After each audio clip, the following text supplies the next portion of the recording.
So,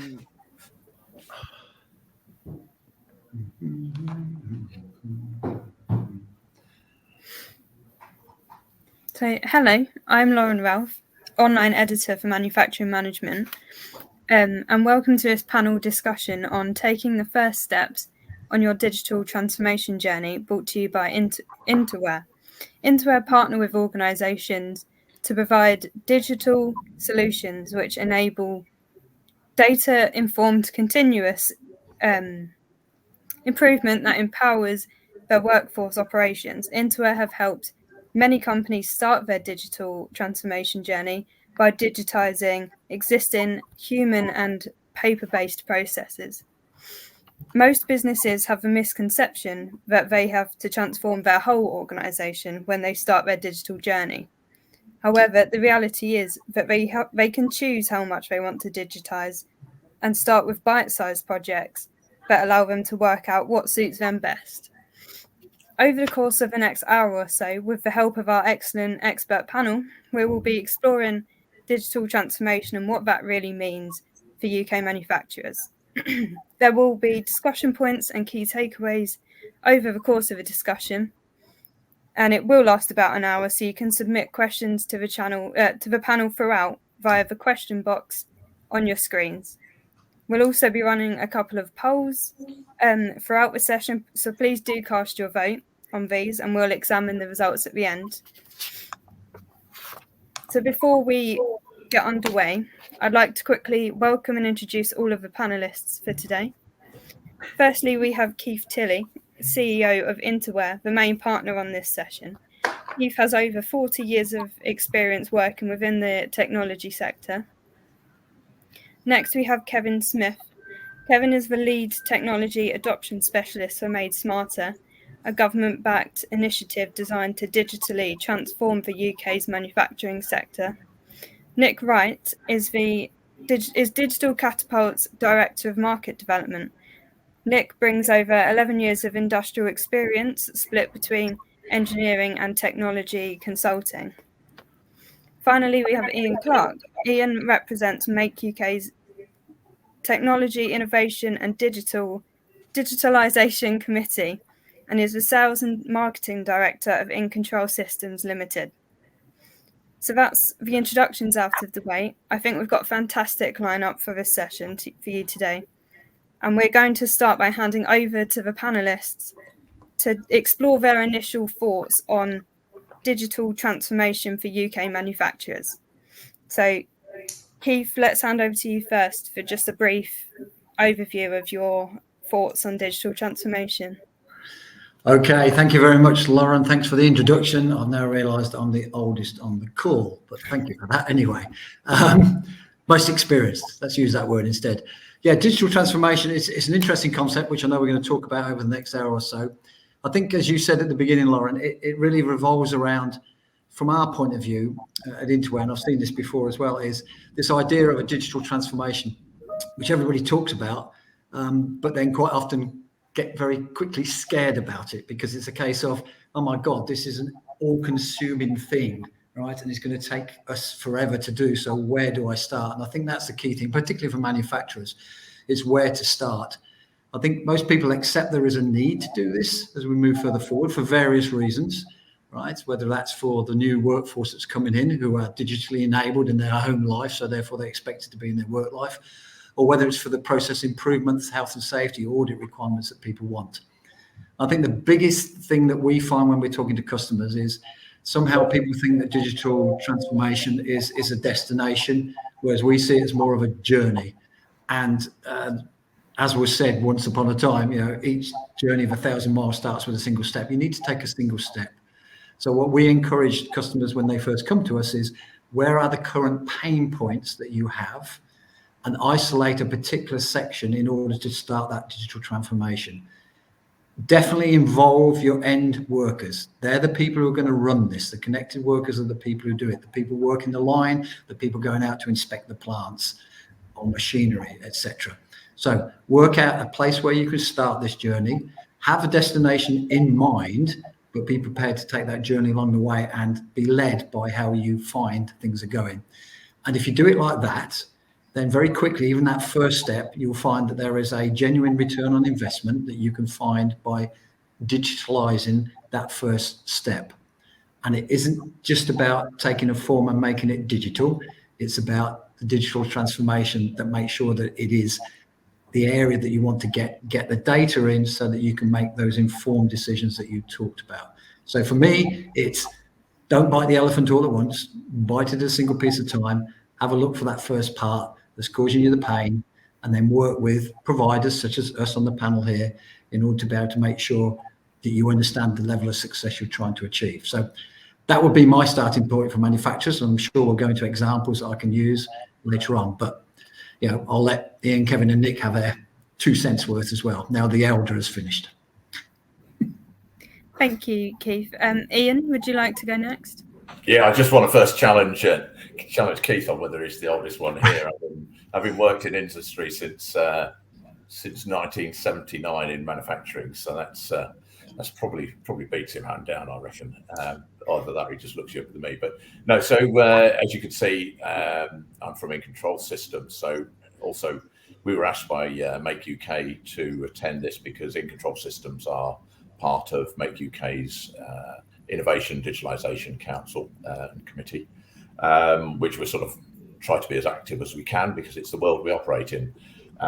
In Control Systems we've got sort of 25 years of industrial automation, process control experience. And over those years, we've evolved that into somewhat of an expert knowledge in, let's call it the convergence between OT and IT. So we all know what IT is because it's the technology we use at our desktops and the networks and the internet. But OT has become a terminology to show difference between operational technology, which is the controls and computer systems controlling the machines and processes that we work with. And that's an area we've worked with, and I personally have worked with for pretty much most of my career.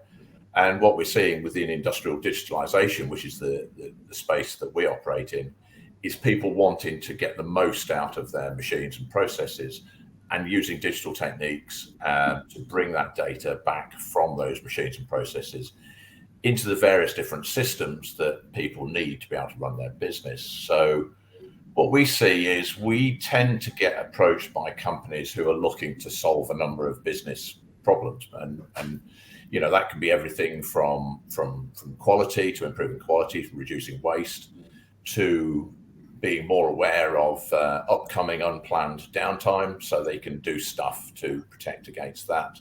Saving energy is another one. And what I would say, and one of the things that we've learned, there's a number of obvious mistakes that are obvious to us, but not obvious to people because we've seen it a lot. But if you're embarking on that journey, they're mistakes you don't want to have to learn for the first time when other people have already know what those mistakes are. So we can help sort of save people time on that journey by helping them avoid those mistakes. We do see a lot of holdbacks or things of barriers that are stopping companies getting into this. And I'm sure many of the people in the audience, or the virtual audience that we have here, will be frustrated by some of the things that are holding them back when they know that digitalisation techniques can help them improve their business. The one thing I would always say, and we always get onto this topic, is where do you start? And I think you need to look at the start from two directions. You need to absolutely have a good vision for where you see your business in the next 3, 5, 10 years' time, but also not get hung up on the bigger picture. So once you've got a view of where that's going to take you, make sure you have a plan that is scalable to achieve all of those things. One of the mistakes I've seen people take is that they rush out because they might have a problem within, let's say, quality. So they rush out and buy some SPC software that will help them improve their quality, and they'll deploy that as some form of digital transformation project. And then 2 years later, they'll do the same thing with energy. And the next thing they know is 6 years down the line, they've purchased 3 or 4 different disconnected systems. So I would always say that think about the bigger picture and install a single network architecture, a single solution, and start with the way that you manage the data within the business, so that you can have a single system, a single architecture that you can hang all of the different business needs on. The final area I will comment before handing over to the other panelists is the other area that we find is one of the big barriers that's often not talked about in industry. We can talk about this a little bit more, which is machine connectivity. It's an area that we work on particularly, and it is a real and obvious challenge to most manufacturers when they start to try to get data out of a particular machine that might be, from a company that went bust, and it's, they've had that machine for 20 years, it's still working, but they just can't interact with it. And that's an area that we can support people with. So it's probably said enough from my point. So I'll hand over to Kevin or Nick. Thanks, Ian. Kevin, do you want to go next? Sure. Thank you very much, Lauren. And thanks, Keith and Ian. Some great points already made, I think. So, yeah, I work on the Made Smarter programme. So Made Smarter is a government-backed programme to help make manufacturing more efficient through industrial digital technologies. There's two parts really to the Made Smarter programme. There's the innovation side of the programme, and this is very much about bringing to market, developing those really cutting edge technologies. People like Nick and his very talented colleagues at the Digital Catapult are working on projects that are very far in the future. And the other side of the coin is the adoption side. That's the side that I work on, and that's about making technologies, those technologies, useful. We very much take a design-led approach to this. So it's very much about putting people ahead of technology and understanding, really trying to understand their problems. So I think one of the points I wanted to make on this thoughts on digital transformation for UK manufacturers is that recognising the manufacturing sector is huge and very diverse, and there's not one size fits all approach to digital transformation. There are some commonalities that we can draw upon, but there's a lot of difference. Just to give you an example, and I work and on Made Smarter, I should say, and we work with manufacturing SMEs. That's very different from larger manufacturers. Different challenges. Within SMEs, even there's a lot of diversity. Just to give you examples, this week I've been in meetings with a playground manufacturer who makes slides for playgrounds, and this morning I was in a meeting with a manufacturer of testing devices for cancer patients. The challenges that between those two companies are so different. It's very difficult. And each company has to start in a different place. So I think just to make that point is something I wanted to get across.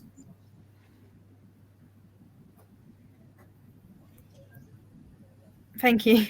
Nick, would you like to go next?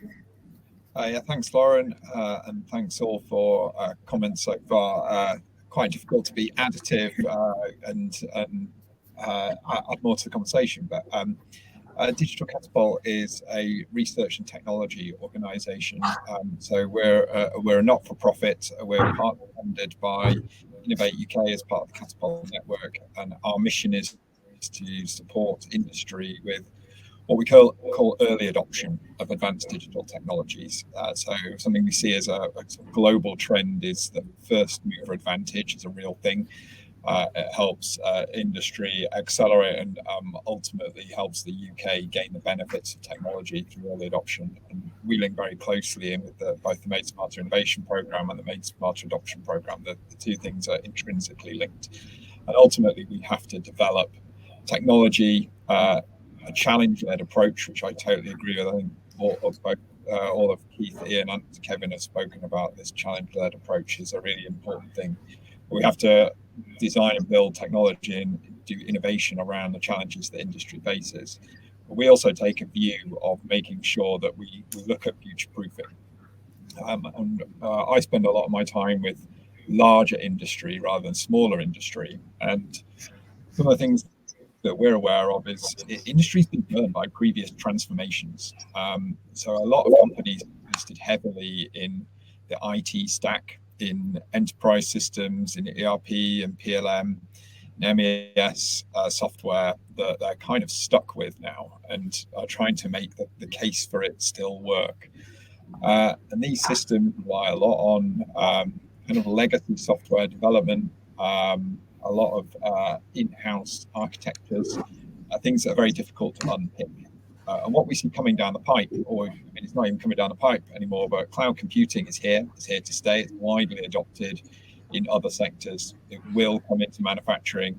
Concerns about security are being addressed, and I'm sure we'll come on to some stuff with the other people on the call about security of OT, which is an absolutely massive area in terms of getting that data into the cloud. But what the advent of modern software development allows us to do is be flexible and agile, and it prevents this interoperability nightmare and being locked into specific vendors. And a Digital Catapult, we see the UK as an absolute tech, world-leading tech hub. So when it comes to investment in tech, we rank number 3 in the world behind the US and China. We have got a huge amount of young, innovative technology companies that are based in the UK. Very little of that investment, though, comes into industrial tech. So our role is to try and help industry understand what the opportunity for this technology is, and also help industry understand that you don't have to buy one system. I think Ian and Keith were talking about it before. It's about developing an open architecture, creating a vision that you can develop plug and play capabilities, that you can bring the best of breed in. And if those things don't work, it's okay. You can go and get something else. And being agile and iterative is an approach that we want to try and help industry understand that you can do. It's not all about being locked into one specific vendor. And the fact that the UK has got some incredibly talented and very fast rising software companies and technology companies, we want to help industry make the most of those. Thank you, Nick. So thank you to everyone. But before we start, before we get into it further, I thought we'd do our first poll. So please do cast your vote, because we will examine these at the end of the session. So the first poll is: what stage of digital transformation are you currently at? So yeah, please do cast your vote. So the first question that I want to ask, directed to Keith, is, I think we've already touched upon it briefly, but what does step 1 look like for UK manufacturers starting on their digital transformation journey? Well, I think we have touched on it. I'll pick a bit of what other people said. Ian talked about having that vision of where you want to get to, and I think that's very important. As I said, we treat it as a journey. You do have a rough idea of where you want to get to. The problem is your journey takes you, into different routes. But without having the journey destination initially set, then you might start heading south instead of north. As you move further forward, then you will learn things, and you'll learn from experience that we have. You'll learn from experience yourself. Yeah. And I think it's important, as I said, to make sure you understand where you're trying to get to, but at the same time, break it down into, as you would with a journey, you break it down into how I'm going to get to the next part, whether my next rest stop is, I need to get here. But making sure that each of those steps have that advantage to you.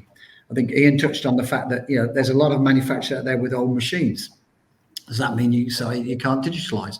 Well, actually you can, because if you put a digital workflow in place, you can capture data, in a more manual way off of that. But once you've captured that data, then you can start to do some analysis on it.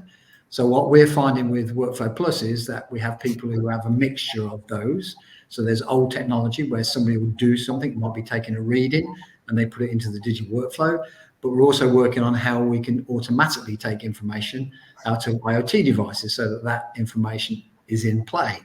And of course, as you're doing that, you can also take records of it as well, because the kind of areas that the manufacturers we talk to are looking at, they're looking at efficiencies. We have a large pharmaceutical who uses our service as part of the clean down process for their machines, because they know when the machine's offline, it's not making any money.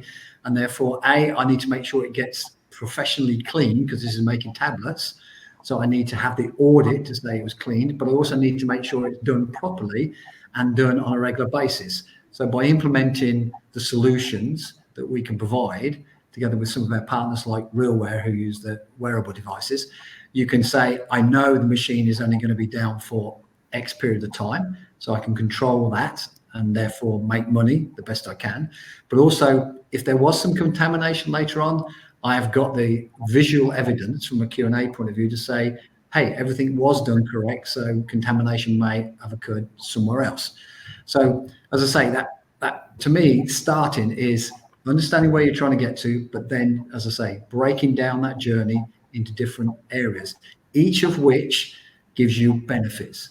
And last thing I'll say, I'll repeat what I said earlier on, you need to get the workforce involved with you, right? Quite a lot of the techniques we're talking about require those end users to use technology. Now, sometimes that technology is identical to what they currently use at home, whether that be a mobile phone or a tablet. Sometimes it can be wearable devices because I need both hands free, and therefore that's slightly different. They have to be on board with it. I think the last thing I'll say before I shut up on this bit is quite often it's interesting when we go into manufacturers or other industries and we talk about taking their processes, which typically are still paper, the vast majority of companies still use paper, and helping to put that into a digital workflow, not digitalizing the form, but making it a true digitalization transformation. Is we do find quite often that when we start going through the processes, we find the actual people who do it actually say words effective, well, that's not quite how we do it. And you kind of get, what do you mean? You say, well, we know it's quicker to do D before C and B before A. And it's kind of like, there's some form of management or QA there going, what? You're not following the process. And they're not following it for the right reasons, but they haven't had the ability to feed it back. And the great thing about catching things digitally is you can feed that information back.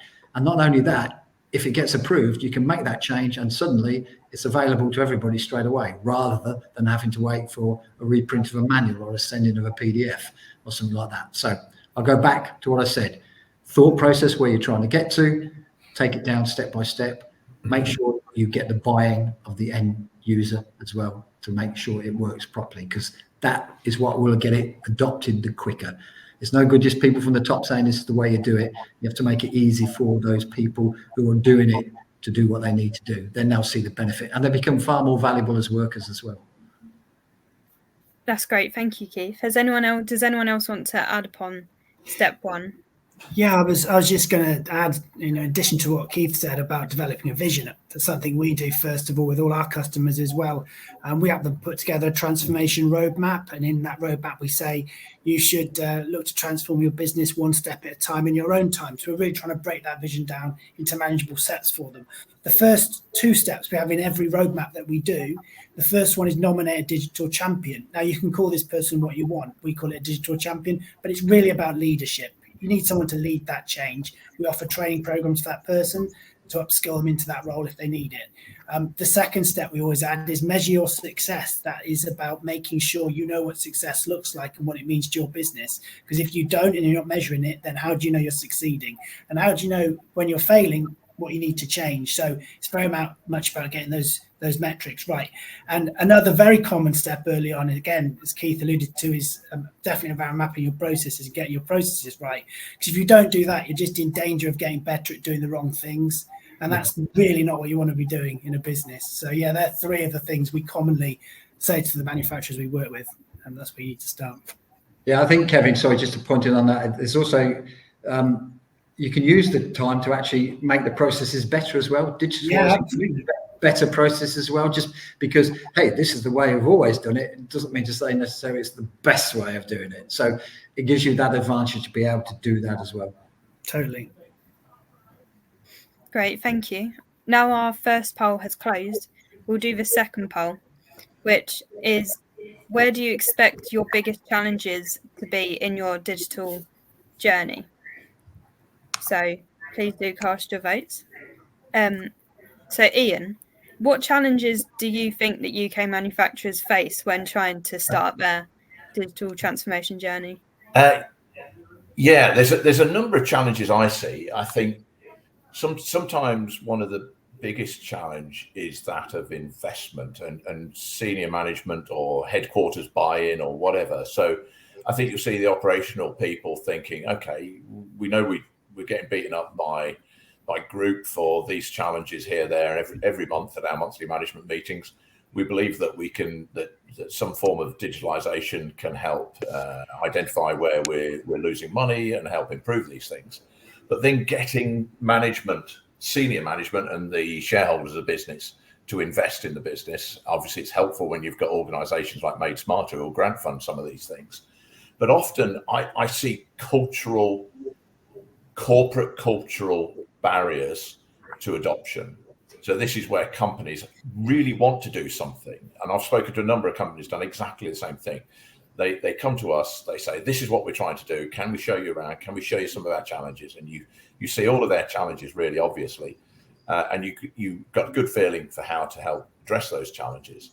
But they then get sort of, let's say, strangled by the corporate and cultural challenges that stop them making progress. So that's one. From our perspective, and we come at this sort of digital transformation piece from a slightly different area to Keith, because we're an integrator, so we use different people's hardware and software to deliver exactly what the customer wants. But one of the things we see time and time again is if people want to communicate to the machines and processes they've got in their factories, the only way you can do that is by extracting data from those machines through a number of different protocols. And sometimes those protocols are bespoke, sometimes they are password protected, sometimes they're just damn difficult. Sometimes the companies that have installed those machines went out of business several years ago. Sometimes the company tells them, actually, we'll give you access to the data in our machine, but it's going to cost you, and it costs you £20,000 to do that. And if you've got 50 machines and each machine is going to cost you £5,000 to £20,000 to get data out, that's going to scupper anybody's business plans to develop a fully connected enterprise.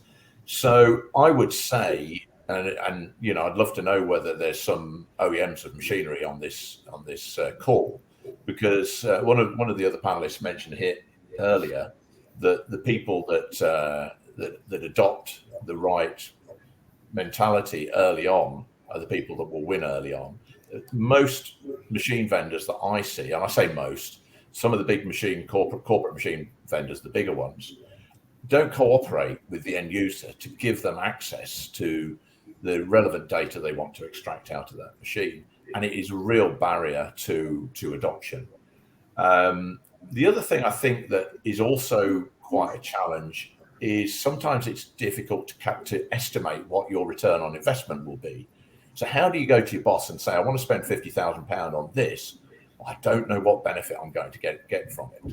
You know, even as a pilot project, because sometimes it's quite difficult. You know, probably the smallest pilot project is going to cost you, you know, tens of thousands of pounds if you want to do something substantial with it. So you need to have a strong ROI on it.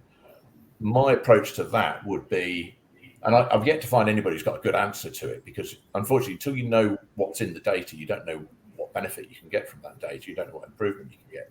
But if you've got a rough idea that you've got a really, really high cost energy budget, and you say, well, if an industrial digital approach can help save me 20% of my energy budget, then is it worth spending this much? So sometimes you have to take a leap of faith there.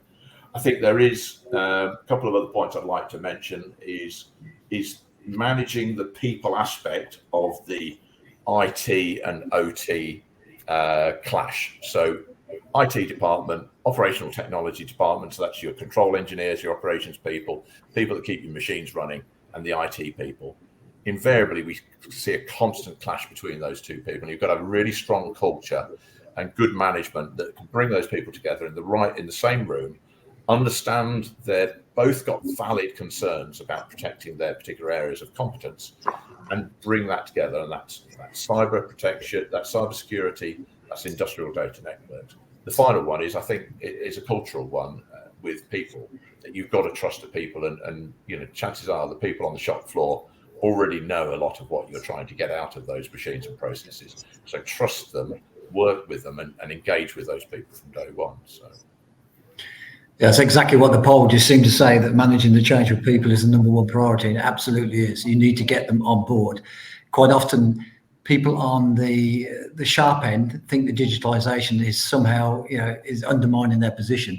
It actually does the complete opposite. It puts power to those people because it enables you to collect data that they are collecting with IoT manually, together with their experience. And I think getting them on board, I agree, having a digital champion to help push it through, but then you need the end user, the person who's going to be doing this, right? After all, they tend to be the people who are right at the front, putting the data in, or collecting the data from the machinery, or doing the activity that's required to be done. So you need to get them on board. We spend a lot of our effort on making sure the user experience for the end user is as good as the back office experience for looking at the data that's produced, because that's where you get the adoption. It goes back to what we said. It's, engaging with people, designing, then deploying. So, yeah, it's just good. As much as we like to think there's, that we're all, positive, progressive business cultures, we still see, and we've all worked in cultures where there's a lack of trust and there's a blame culture. I'm sure everybody on this call's worked in those environments. And I would say, trust the people, but blame the process. So, invariably, I'll give you a real live example. People know that their energy bills are going up until they get the data out of their machines. They don't know which machines, if they're not doing sub-metering, they don't know which machines are using the most energy. And then all of a sudden you find out, hang on, so why did we have that machine on since Saturday afternoon when the shift doesn't start until Monday? Well, that's because you've been, let's say, punishing your staff for lack of productivity, so they get the machine turned on a Saturday, on the Saturday shift, so they can start the machine warm as soon as they rock up in the factory on the workplace to start working with it. So obviously it's a process challenge, but without the data that from the business, you'll never necessarily understand that. But just blaming the people is not a good place to start working with people. Certainly from my experience, people on the shop floor know far more than management. Great, thank you. Any other thoughts on this, Nick? Yeah, if I could just jump in. I mean, I think this is such a big topic to explore, and there's so many ways to cut it. And I absolutely subscribe to a kind of learn by do philosophy. And we have there's a couple of examples of programs that we've run and opportunities for industry to get involved in. So we're currently working on a program for Made Smarter called the Sustainability Accelerator, which is all about working on resource efficiency and energy efficiency challenges within industry. We've got some match funding from Made Smarter Innovation for industry to work with SME tech companies to solve their resource efficiency and energy efficiency challenges. And we've previously run this program for a couple of years ago, and we had some large industrial companies, including the likes of BAE Systems, Babcock, Sainsbury's, a roof manufacturer called GAF.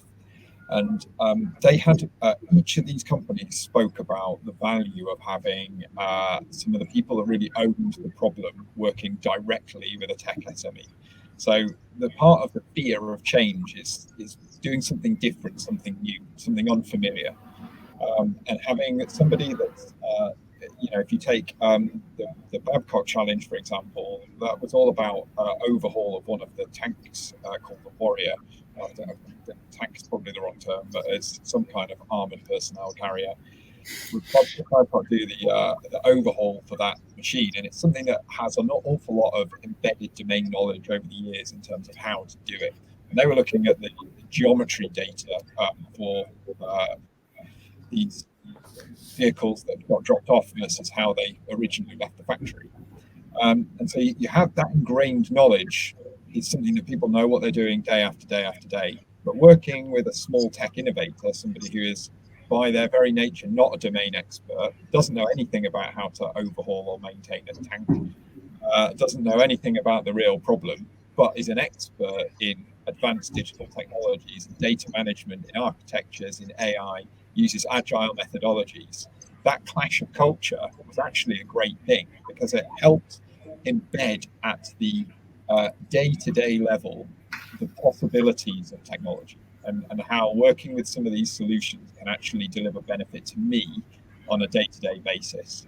And so that's something that we massively subscribe to. I know that the Made Smarter Adoption Program does a similar thing.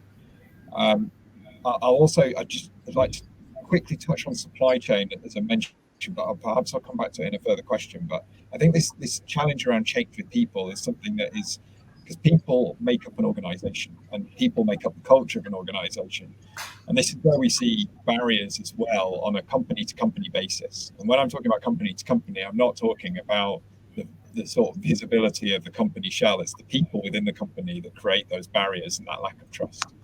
And so we're also running a program for Made Smarter, the Digital Supply Chain Hub, which is a £25 million national program looking at trying to overcome some of these barriers. But I'll just seed that there and potentially come back to that one later. Thanks, Nick. Yeah, we will touch back on supply chain further into the panel discussion. Kevin, I just wanted to ask how do you ensure that the workforce is prepared for digital transformation? Well, I think it sort of relates a bit to what I said earlier about, number one, making sure you've got someone to lead the change in your business. And I think also making sure that whoever is leading that is transparent and open, so open by default, and is sharing the vision that they're working towards with everyone, so everyone knows what it is and is bought into it. I also think sharing that success that I mentioned earlier, so that everyone's aware that progress is being made, is a really important aspect of it. I think Nick mentioned it as well. It's a phrase that we use very much about learning by doing. So getting people sort of hands-on with the technology, learning through it in that way, and really seeing the tangible changes that technology can make. So yeah, there's some of the techniques that we recommend. So we have sort of programs to support. Well, very early on, actually, we made Smarter. It started out as a very technology first, I suppose, proposition. So it's all about putting the technology into the business. And pretty early on in the program, the delivery of the program, we've been going for 4 years now. We realised actually that on its own wasn't enough, and we introduced an organisation and development support function within our offer. So we very much recognise that this is a super important part of any kind of digital transformation, and that team that we have now embedded within our team really works with manufacturers that we work with alongside the adoption of technologies. They work to support the people side of the business as well, and also recognizing the skills gaps. Once you've embedded the technology, invariably it's a sort of wicked problem. So once you solve one problem, it creates another, and then you need to recognize that and fill perhaps potentially with new skills, bringing them into your business. So how we do that and how we link with the skills that the sort of younger generation, I suppose, of workers coming out of universities is really important for manufacturing, I think. And I know Ian Make UK is doing a lot of great stuff in terms of apprenticeships and getting people into manufacturing. I think it's a really important thing that manufacturing needs to do moving forwards. Yeah, I think, again, going back to the culture that Ian spoke about and what you just said there, Kevin, is you've got to get those people on board. You've got to communicate to them, right? And you're right, you've got a new digital workforce coming in who kind of expects, what's this thing called paper? I expect to work on a tablet or a phone, right? And then you've got the other extreme where you've got an aging workforce that is leaving, have got all those skills in their heads that haven't been transferred down to the paper.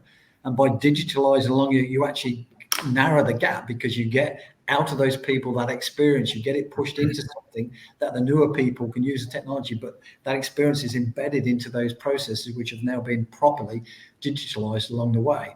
So it kind of fills that kind of void between the aging population leaving work and the youngers coming in, and I don't want to lose that experience. I want to gain that experience back, because, as Ian said earlier on, the manufacturing, there's some of the manufacturing plants have got old machinery in there, but they still work and they're still valuable and they still give a good return on investment. So I think that getting the people on board is key from the top to the bottom. You can't, as I say, you can have somebody as a digital champion saying this is what we will do, but if he doesn't get the hearts and minds and the souls of the people who are doing it, you're going to get the proverbial resistance of, we could do it this way, so let's not bother, right? And I think it's important to do that. So, sorry, just adding to Kevin's point. Yeah, I just wanted to pick up a discussion that I think Nick tabled about cloud computing, and I mean, if anybody's interested in sort of how one of our engineers said, I keep getting asked this question. And I said, and that is, how can it be safe if it's in the cloud?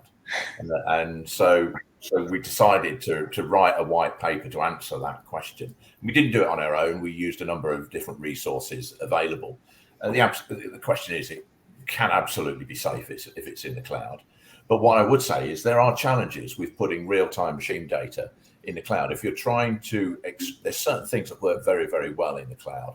And that is, for instance, if you've got a maintenance engineer who's, expected to jump into his van and drive into the factory at the weekend, he needs to have information about the plant available on his smartphone.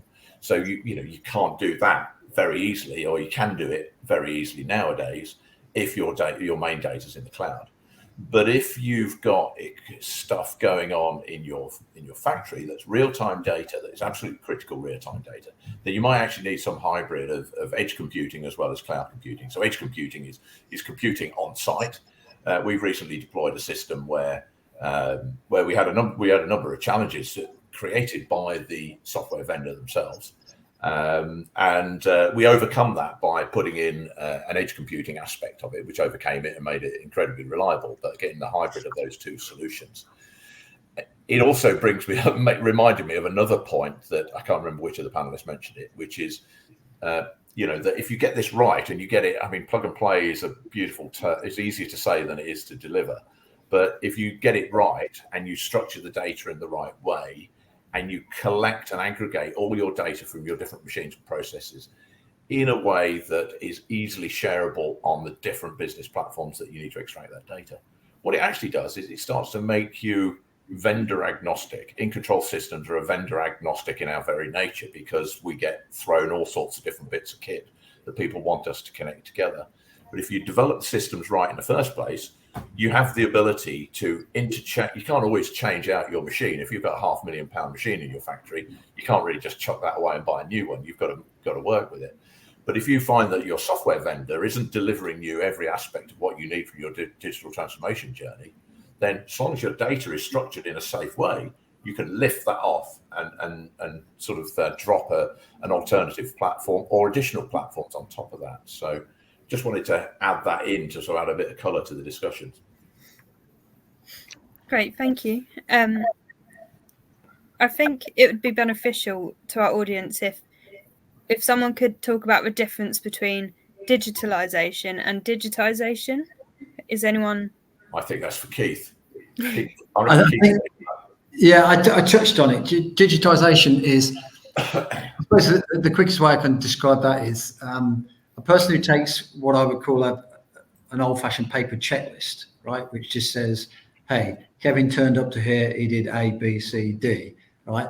And then suddenly somebody takes that form and says, oh, Kevin, it's on your mobile phone, but it still says just tick the box that says tick, tick, tick, tick, tick. That's digitisation. Yes, you've taken something of paper and you've saved some money, paper, so it's greener, etc., but you haven't improved the process. If you make that a digital workflow, whereby now you're collecting the data, you're taking photographs, you're getting stuff from IoT, it's GPS tracked. So now, yes, I can see that Kevin's done those tasks, but I can see how long he took each one. I can see photographic evidence of it. I can take that data and extract out of it. We had one client who did maintenance on solar panels. So they would go out, and it originally replaced the paper checklist, as in check the fan, do this, do this. They replaced it with digital workflow. With the data that came back in, they were able to do things that says, hang on a minute, Keith is taking twice as long as Kevin to do that part of the process, because I can see when he started the task, I can see exactly when he ended each part of the task. So Keith needs more training to be able to get down there. I can see the travel times between places. So hang on a minute, I can reroute people so that Keith does this bit, Kevin does that bit, and I've saved time on there. So digitisation is just put in a digital form. Digitalisation and transformation is taking the data, leading to data-informed decisions. Now, people say data-led decisions. I'm not sure data leads you to decision. It gives you the data so that you can make an informed decision about it, right? At the end of the day, somebody has to make a decision. And that's what it does. So by capturing it, not just digitising it, but digitalisation, you get far more out of the benefit of the data. And it's amazing to us how quite often when a client starts from a premise of, I just need to replace this paper and collect this data in a different way, that the data they're now collecting can give them so much more information than they thought they had in the past, right? Let alone the efficiencies. You know, one client we have who goes out and inspects machines in factories, right? It used to be 4 days of inspection, 1 day of sitting in the office and scanning and typing the forms in. Now do it electronically and it's done. You can do 5 days worth of inspections. You don't have to write up the report. The report's there. Oh, by the way, you can already send off the report straight away. As soon as you hit the button, it's sent out. Or somebody in head office can look at what you're doing at that period of time. And again, I think Ian mentioned about going out and fixing things. You can interrupt a digital workflow and call a friend, because we interact into remote experts. So therefore, if something's not going quite right, you can not stop the process and wait for somebody else to come, but you can call, as I say, second level support to say, okay, I can see what you're doing. You can be real time, and therefore you can fix the problem there and then. And again, save time and effort. But so that to me is, don't get confused between digitizing a form and doing a proper digitalization of the process and obtaining the data out of it. I think that's probably the simplest way I can describe it in my mind. I mean, obviously other people will have a different view, but there we go. Thank you. Oh, Kevin, do you want to jump in? No, I just the data on its own is not enough, is it, Keith? It needs, that's at the end of the day, it's useless. Yeah, data. Well, what's T.S. Eliot? Where's the information I've lost in data, or something like that? There's a famous quote which probably you didn't even think about with digitalization, but you can get. Oh yeah, where's the wisdom is in knowledge, and knowledge is in information. Data is nothing without the knowledge and the wisdom to use it. It's just bits and bytes, right? And it quite, as it mentioned about, people worry about security in the cloud, right? Those people who are worried about that, I guarantee 85% of them do their banking on a phone. Right, and therefore they're in the cloud already, right? And I don't know. It's one of those things. I can go anywhere in the world and get my banking done anywhere in the world. I'm quite happy with that, right? I'd actually prefer if also my medical history was available in the world, so that if I'm unconscious in America, I'd like them actually to know what I'm like. So maybe I'm the opposite extremes. I appreciate, security is in. I don't want everybody to look at my health information, but I do want somebody to look at it when they need to look at it, because it's more important than my cash deposits, I have to be honest. So, you've got to get them over that fear. We all hear about hacks and stuff like that, but in a way, that's no different to somebody breaking into something. It can happen, but with good cybersecurity in place, it doesn't happen that often, right? The benefits are hugely outweigh the potential tiny risks. I appreciate there are risks, but a good cybersecurity, some of the people on here know far more about that than me, overcomes those, right? You can't push back on this technology. You can't. If you want to be King Canute, good luck to you, because you're just going to get. Well, I think that's a really interesting point, especially given that Kevin's not far from the Conservative Party conference, and I always find I get frustrated when people talk about, the UK not having adequate productivity, and I think we've got to start talking in a different language. That productivity isn't just about beating up more people to get back to work and get people off their retirement and get back to work and work harder, work longer, work faster. We know, anybody who works in industry knows how bloody hard the Brits work. And I would say, but what I see time and time again is a complete lack of investment in businesses. And there's a couple of reasons why there's lack of investment. One is because there's not adequate finance through, there's not the right taxation, incentives. But the other, and it's quite a big one, is that companies are too many companies in the UK, typically owned by big overseas parent companies, who don't prioritize the UK as the first place to invest. They'll invest in their own country first, whether that's America, Germany, Italy, Far East or wherever. So I think, let's get investing in British manufacturing with technologies that we're talking about here today that are going to improve productivity. It has to be done. If you look how far down the rat's tail the UK is when it's investment in robotics, it is a shame. How can we be the third most advanced tech nation in the world, the sixth or whatever it is, strongest GDP in the world, yet we're 50th most investment in robotics and automation in the world, or whatever that. Somebody will correct me on that number. Question for Lauren: have you noticed there's a question from Paul? I won't mention his second name; it's probably not right for us. There's a gentleman called Paul who's asked us a question. How do you want to field that? Shall we jump into that now, then? Are you happy to answer? Yeah. I'll have a go. I think Kevin might be able to add to it as well, because it probably falls under his sphere. It sounds, if Paul's got a tool room, he's manufacturing one-off products, and his question is how could digitalization apply or benefit a small SME that's got a relatively low workforce or low number of workforce and high R&D, I think it's difficult to answer the question directly without knowing what the pain is. So if you know what the pain is, but I will use an anecdote or example of a couple of companies who work with tool rooms as such. We've worked with a number of companies that have got discrete manufacturing. So when I say discrete manufacturing, so cell-based manufacturing that's disconnected and not connected as part of the flow. So you might have a CNC machine tool or a plastics injection molder. And once a product's gone through that, it comes out of that process, gets put onto a trolley and wheeled across to another machine, then waits until that machine's ready, and then it goes into another machine. So you've got a number of bits of discrete manufacturing. And there are benefits to those sort of things. When it's not a process, sometimes you'll find there's bottlenecks between, so the loss and the inefficiencies are not necessarily the machines themselves, but it's the bottlenecks between the machines, and without monitoring where they are and monitoring the workflow from one machine to another machine.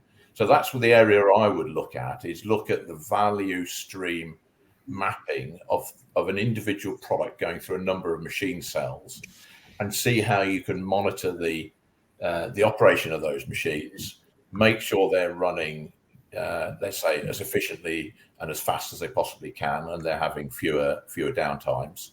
And then get a picture, an overall OEE picture of the whole process. And you could do that. You could do that with a small business, but without understanding a little bit more about that business itself, it's difficult to do anything other than generalise. I don't know if you've got anything to add to that, Kevin.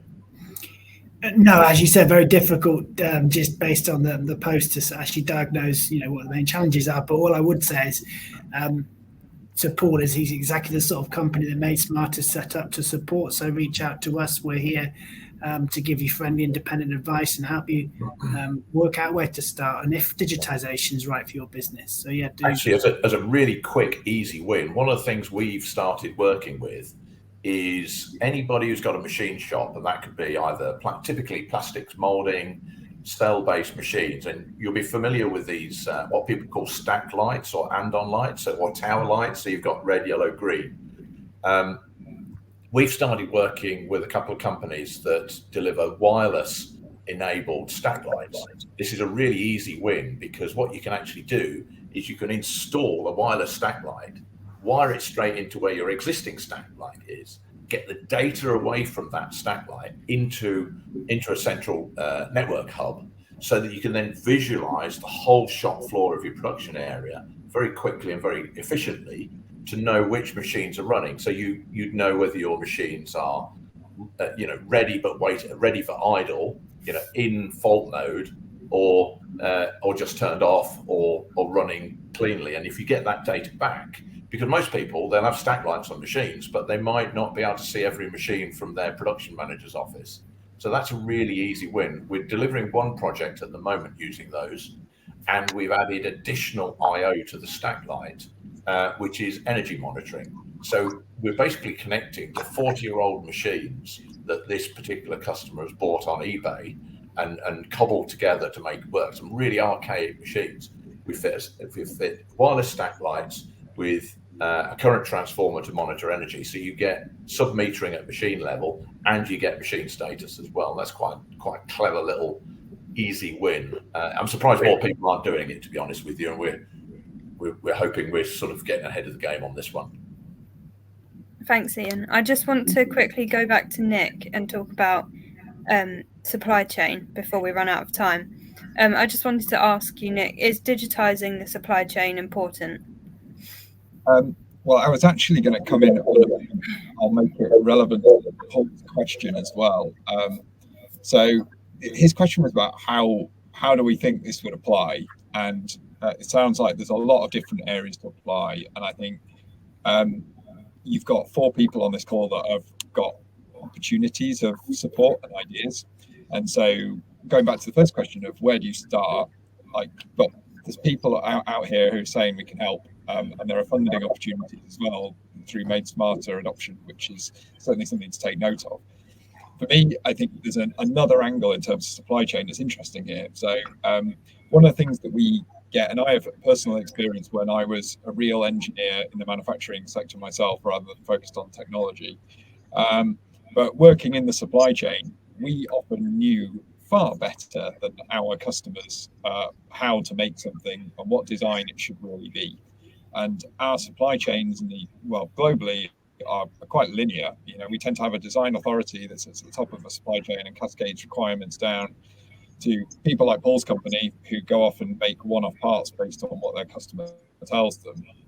And actually, if we had a much more iterative loop, if we had a much more collaborative design and product development life cycle, there'd be a value exchange between buyer and supplier. And these are some of the example projects that we're looking at through the Digital Supply Chain Hub. There's a website for the program. There's a whole bunch of funded programs that we're launching.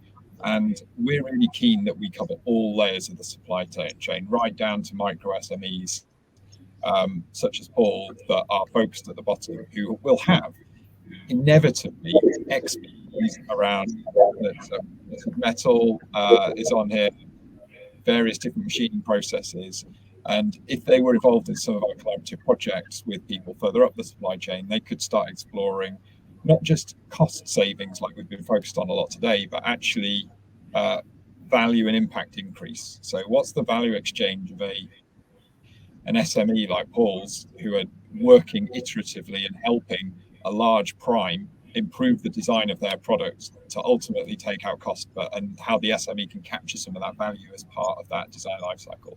So these are some of the things that we're looking at, where data sharing and trust are massive problems. They're people problems, but technology can help us give answers to them as well. So my overall summary for that is get involved in this support. It is out there. Sometimes it can be difficult to navigate, but Made Smarter is a great front door to be able to access that and work with other people like Ian and Keith, who've got, they're saying they've got day-to-day experience of these sort of things, and the offer of support is there. Thank you, Nick. I see time is running quite quickly, so we'll quickly go on to the poll results. So our question, where did you expect your biggest challenges in your digital journey? 52% of people said their biggest challenge is managing the change with people. So did you expect that to be the biggest response? Yes. I would have done, it's what we commonly come across as well when we do polls with Made Smarter. It's the number one challenge. Yeah, number one challenge, that the second challenge, knowing where to start. And the answer is you start with the people who are going to make the change. In a way, right? That's what it's about. It is getting them on board. It can be scary for people, this idea of digitalisation, right? You just need to show them that there are huge benefits to be made, and to make them, and it makes them more valuable. It really does.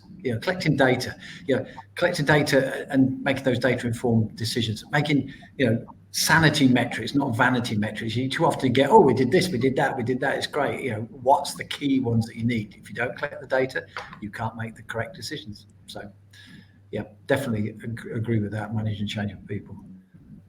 Thank you. Unfortunately, we are out of time. So I think we can all agree that it's been a really interesting and wide-ranging discussion today. I'd like to thank Intoware once again for this session, and thank you to all of the panelists for taking part and sharing your knowledge. And of course, thank you to the viewers for tuning in today. I hope you've all found it a very useful session if you're watching it live or on demand. So yeah, from Manufacturing Management and all of the panelists, thank you and goodbye. Thank you, Lauren. Yeah, Thank you. Bye. Bye, everyone.